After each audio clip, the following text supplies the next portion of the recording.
Boa tarde! Está começando mais uma edição do programa 20 Minutos História. O tema de hoje: por que o Brasil nunca fez reforma agrária? Como vocês sabem, a concentração da terra no Brasil, historicamente, é um dos grandes problemas de nossa economia e de nossa sociedade. O Brasil é um dos países do mundo com a maior taxa de concentração da propriedade agrária. Algumas pesquisas apontam que 1% dos proprietários de terra no país controlam mais de 50% das propriedades rurais. É um índice magistral de concentração da terra. E ao contrário do que ocorreu com outros países capitalistas, o Brasil nunca fez reforma agrária. Para que nós possamos compreender esse fenômeno, é necessário estudarmos as raízes históricas do tema. A reforma agrária, nos países capitalistas mais avançados, foi um instrumento essencial da Revolução Burguesa. Se nós analisarmos a história da Inglaterra, da França, mais à frente a história dos Estados Unidos, nós poderemos verificar que nessas nações e em outras tantas mais, a distribuição das terras, a dissolução dos feudos e a distribuição de terras entre os camponeses foi um elemento fundamental para que o capitalismo pudesse criar uma agricultura mais produtiva, mercado interno de massas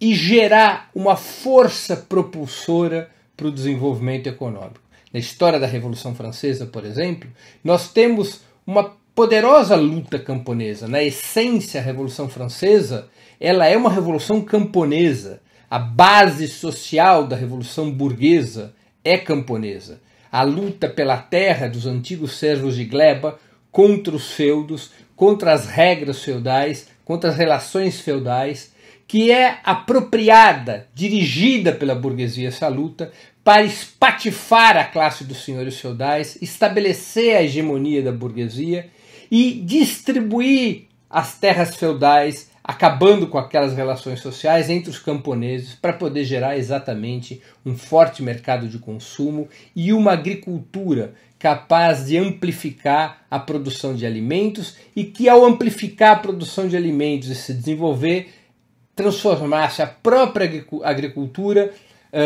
num mercado comprador de ferramentas e utensílios produzidos pelas indústrias, fortalecendo, portanto, a própria burguesia industrial que lidera a Revolução Francesa. O fenômeno não foi muito diferente na Inglaterra ou mesmo nos Estados Unidos durante seu processo de independência e, mais do que tudo, durante o período de Lincoln, durante o período que levaria à Guerra Civil da burguesia nortista contra os latifundiários escravocratas do Sul. Fundamentalmente, o que a burguesia americana queria era ampliar a produção agrícola, ampliar o mercado interno a partir de medidas que levariam ao fim da escravidão, a marcha para o oeste, a partir de uma lei da reforma agrária, que se chamou nos Estados Unidos de Homestead Act, a distribuição das terras ao oeste do país para pequenos proprietários, colonos, que pudessem ter usufruto e produzir livremente naquelas terras, fora do modelo escravagista, gerando um mercado interno para consumir os produtos industriais e avançando na produtividade da agricultura, ampliando a produção de alimentos no país. A burguesia nortista iria derrotar o sul escravocrata numa guerra civil exatamente para impor um determinado modelo de desenvolvimento capitalista baseado na expansão do mercado interno de massas, no qual a reforma agrária era um elemento essencial. o sul escravagista era contrário a esse modelo. Ele era baseado fundamentalmente em grandes propriedades de terra monoculturais, fundamentalmente o algodão, voltado para exportação para as grandes indústrias da Inglaterra ao longo do século XIX, as indústrias inglesas, especialmente da área têxtil, que eram abastecidas por esse algodão produzido pelo sul escravagista. Grandes propriedades, mão de obra escrava, economia para exportação, era o modelo dos agrários escravagistas no sul dos Estados Unidos, que foram esmagados pela burguesia nortista na Guerra Civil, permitindo aos Estados Unidos desenvolver um outro modelo de desenvolvimento capitalista baseado no mercado interno de massas, na ampliação dos proprietários agrários, especialmente no oeste do país. Mais de 600 mil agricultores são beneficiados pelo Homestead Act, pela reforma agrária realizada pela burguesia norte-americana. Essa não é, no entanto, a história do Brasil. A Revolução Burguesa no Brasil é um lento processo marcado por uma transição por cima, no qual o próprio modelo escravagista, agroexportador, vai se transformando em capitalismo sem criar mercado interno de massas. Como é que é a história da propriedade no Brasil? Começa lá nas Sesmarias. O Estado português, para colonizar o país, confere a propriedade de grandes extensões territoriais para determinados beneficiários que podiam explorar livremente essas terras. A exploração, a ocupação dessas terras era fundamental para que Portugal garantisse o domínio colonial sobre o Brasil. E esses beneficiários, pela transferência das propriedades da terra, rapidamente vão buscar fontes de mão de obra baseada no trabalho escravo e vão se dedicar a ciclos econômicos agroexportadores. Especialmente esse ciclo se consolidaria com a cana-de-açúcar e também com o café, uma economia quase de monocultura, uma economia agroexportadora, que depois de desenvolver os ciclos agrícolas como a cana e o café, também se concentraria em proteína animal, mas baseado em grandes propriedades de terra e a utilização de mão de obra escrava. Esse modelo iria se consolidar com a utilização de mão de obra negra, do escravismo negro. Essas enormes propriedades de terra buscavam sua produtividade exatamente na máxima exploração possível da mão de obra. Por isso o modelo escravagista se amplia tanto no Brasil. E uma economia voltada para fora, ou seja, uma economia cuja lógica não era o criar um mercado interno, tal como o sul escravagista dos Estados Unidos, e ainda mais que o sul escravagista dos Estados Unidos, esse modelo agrocolonial baseado no escravismo, ele se direcionava para a exportação desses produtos agrícolas para o exterior, permitindo o enriquecimento da classe dos latifundiários, dos ruralistas e escravocratas, e também a arrecadação de impostos que permitissem tanto a sustentação do poder local, oligárquico, controlado por esses latifundiários, quanto o poder central, primeiro colonial, depois imperial e em seguida republicano ao longo da história do Brasil. Essa classe dos latifundiários acumularia grandes lucros a partir desse modelo. E ela própria iria paulatinamente se convertendo na classe dos capitalistas industriais. Os capitalistas industriais no Brasil não são uma classe rival aos latifundiários. Não, eles são decorrentes da acumulação de capital na agricultura, deste modelo escravagista, desse modelo agroexportador, desse modelo de enorme concentração de terra, cujos lucros alimentaram bancos nas cidades e esses bancos aportaram recursos para o desenvolvimento das indústrias brasileiras em aliança com o capital internacional. Vejam só, ao contrário do que ocorreu nos países capitalistas centrais, a transição da economia agrocolonial do Brasil para uma economia capitalista, ela não ocorre por uma ruptura entre a burguesia industrial apoiada por uma revolução camponesa contra a classe dos latifundiários. Não, essa transição para o capitalismo ocorre pela conversão dos próprios latifundiários na classe dos capitalistas industriais a partir do lucro propiciado pela renda da terra, pela agroexportação e pela utilização da mão de obra escrava.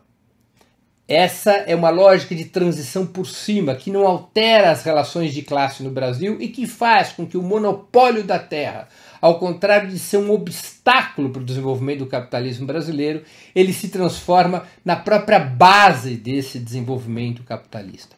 Isso iria continuar mesmo depois que a escravidão deixou de existir formalmente. É verdade que os latifundiários trocaram a mão de obra escrava pela mão de obra de imigrantes, pela mão de obra dos colonos vindos da imigração e por relações sociais que já não eram mais escravocratas, relações como os meeiros e depois os boias frias e tantas outras relações sociais não propriamente capitalistas, relações que tinham até semelhanças com o período feudal, o que confundiu muitos intelectuais que viram nessas relações em alguns momentos como prova de que no Brasil teria existido feudalismo. Essas relações não capitalistas e a utilização do trabalho dos imigrantes e a utilização de trabalho assalariado substituiria a mão de obra escrava, mas não substituiria o modelo, esse modelo agroexportador, baseado na exploração ultraintensiva da mão de obra, com o objetivo de reduzir custos e aumentar o lucro, aumentar a renda da terra a partir da exportação de produtos agrícolas de grande aceitação mundial. Repito, a cana e o café são os maiores exemplos, mas nós também poderíamos nos referir ao cacau. No norte do país nós também poderíamos falar da borracha, em seguida também poderíamos falar da pecuária. Então, este modelo nunca foi alterado, nunca foi do interesse dos latifundiários e da própria burguesia que nasce do seio dos latifundiários alterar esse modelo, porque o capitalismo brasileiro e sua classe dominante nunca imaginaram o desenvolvimento do capitalismo brasileiro pela via do mercado interno. Ao contrário, viam a possibilidades cada vez maiores de desenvolver o capitalismo brasileiro, preservando esse modelo de grande concentração da propriedade agrícola, como a mola propulsora da acumulação de grandes lucros. Isso atravessaria o século XIX, o século XX, mesmo depois do fim do escravismo, como eu já me referi. Por isso nunca foi de interesse das classes dominantes fazer a reforma agrária. Ao contrário, a modernização da agricultura brasileira, muito acelerada no pós-guerra, e especialmente nos últimos 30 anos, a agricultura brasileira passou a ser uma das mais produtivas do planeta, ela ocorre sem alterar no fundamental o modelo de propriedade, adotando introduzindo novas tecnologias, introduzindo inovação, agregando valor industrial com a mecanização da agricultura, com a substituição de mão de obra por modernos equipamentos, essa afeição da agricultura já no final do século XX, início do século XXI, que torna a agricultura brasileira, especialmente o agronegócio, muito pujante, mas sem alterar o modelo de propriedade e desenvolvimento. Grandes propriedades baseadas em poucas culturas de exportação,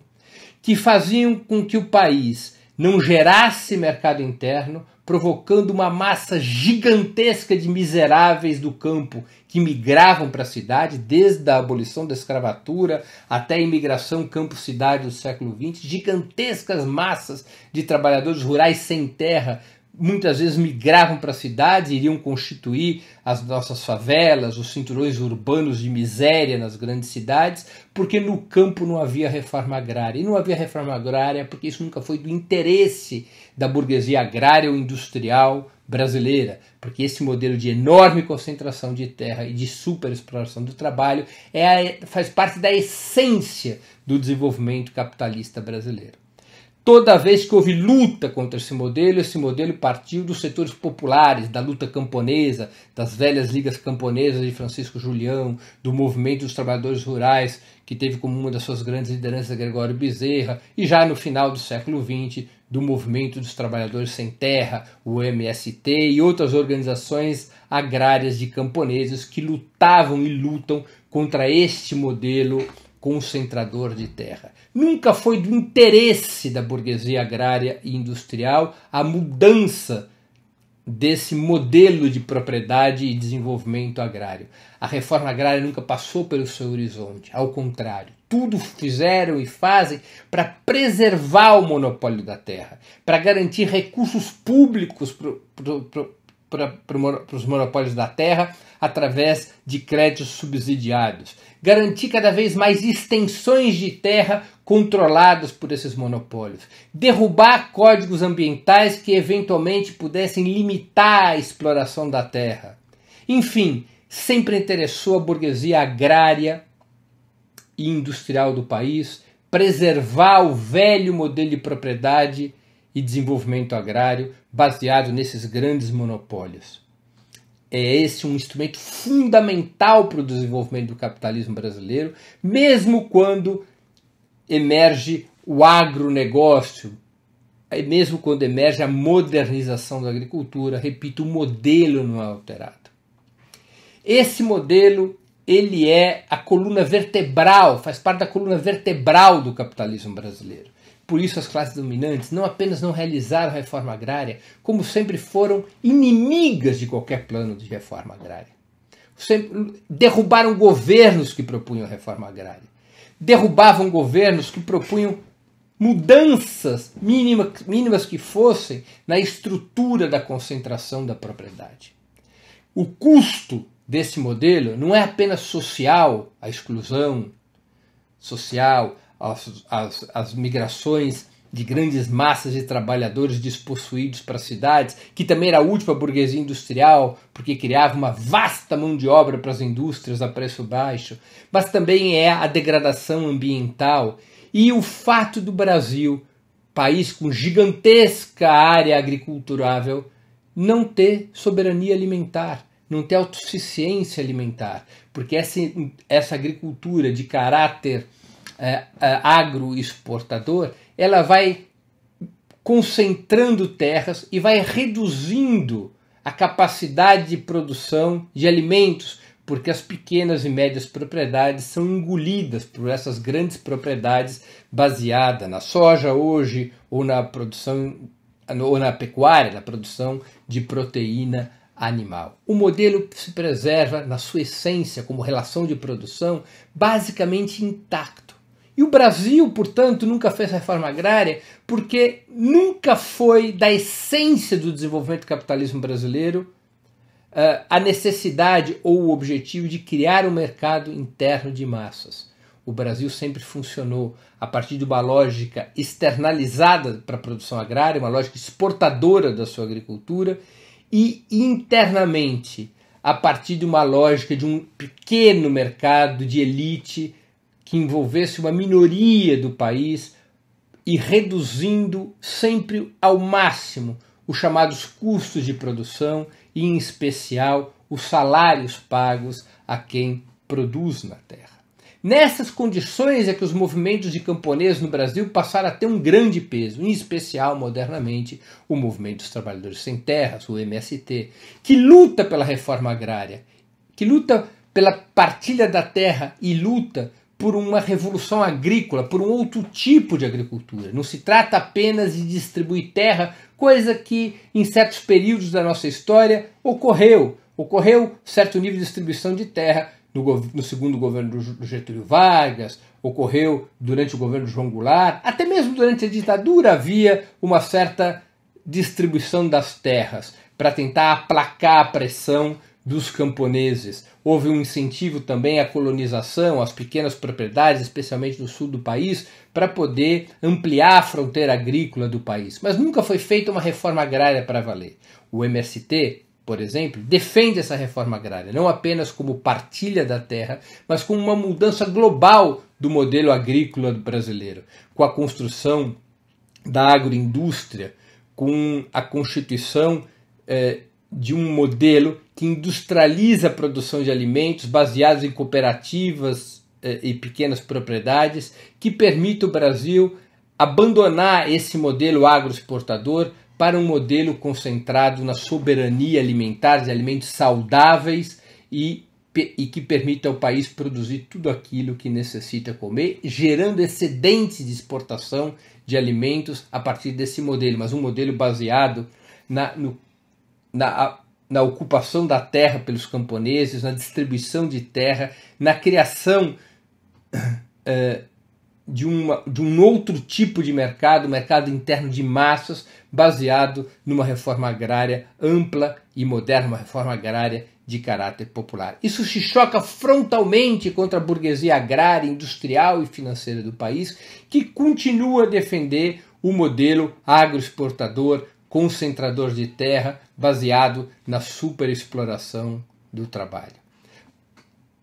Então é aí que nós temos que entender e temos que buscar a resposta para a pergunta desse programa. O Brasil nunca fez reforma agrária, porque a reforma agrária se choca frontalmente contra os interesses da burguesia brasileira e se choca frontalmente contra o modelo de desenvolvimento do capitalismo no Brasil. Não é possível haver reforma agrária no Brasil sem que seja derrotada a burguesia agrária, industrial e financeira do país, sem que sua hegemonia no Estado e na sociedade seja substituída pela hegemonia da classe trabalhadora. A reforma agrária no Brasil se inscreve no programa de uma outra sociedade para o país, uma sociedade que tem como rumo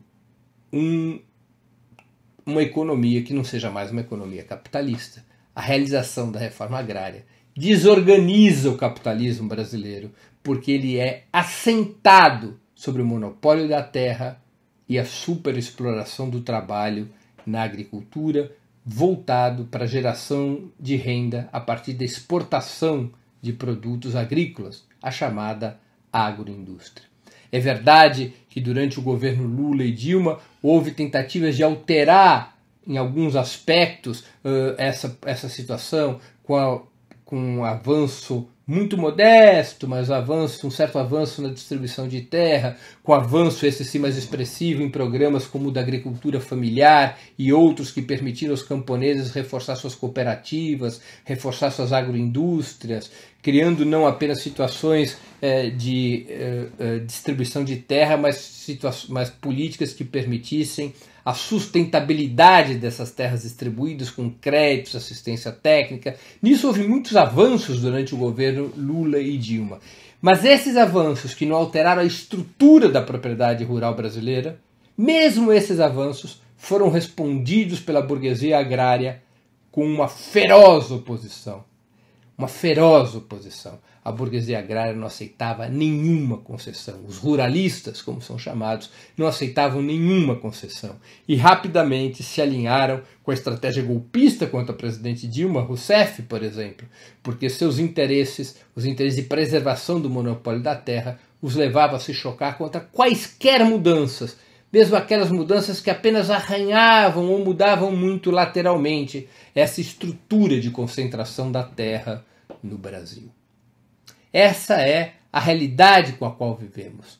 A reforma agrária leva a uma confrontação, a um enfrentamento entre a classe trabalhadora, de um lado, junto com os camponeses, junto com os proprietários da agricultura familiar, e do outro lado, a burguesia agrária, industrial e financeira, que se agarra ao monopólio da terra como um instrumento fundamental para a sua riqueza e para o seu poder.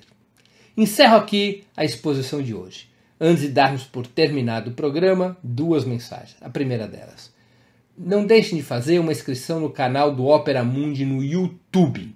Nessa plataforma você poderá assistir as transmissões ao vivo dos nossos programas, bem como pesquisar as edições anteriores. O YouTube é uma plataforma muito mais amigável para assistir vídeo, para fazer comentário, inclusive para contribuir financeiramente para o Opera Mundi através do Super Chat. Segunda mensagem: peço a vocês que façam uma assinatura solidária de Opera Mundi. A assinatura solidária é um pequeno valor mensal que nossos espectadores e leitores pagam para que possamos ter os recursos necessários ao desenvolvimento de um jornalismo de qualidade, independente, para que tenhamos os recursos para a batalha cotidiana de ideias e informações contra a imprensa de direita. O endereço para fazer a assinatura solidária é www.operamundi.com.br/apoio. Vou repetir, anotem e façam já, agora mesmo, essa assinatura solidária. www.operamundi.com.br/apoio. Queria agradecer a todos que nos acompanharam na tarde dessa sexta-feira e convidá-los a um novo encontro na próxima segunda-feira, dia 18 de março, com 20 Minutos Nacional. Até lá e um grande abraço.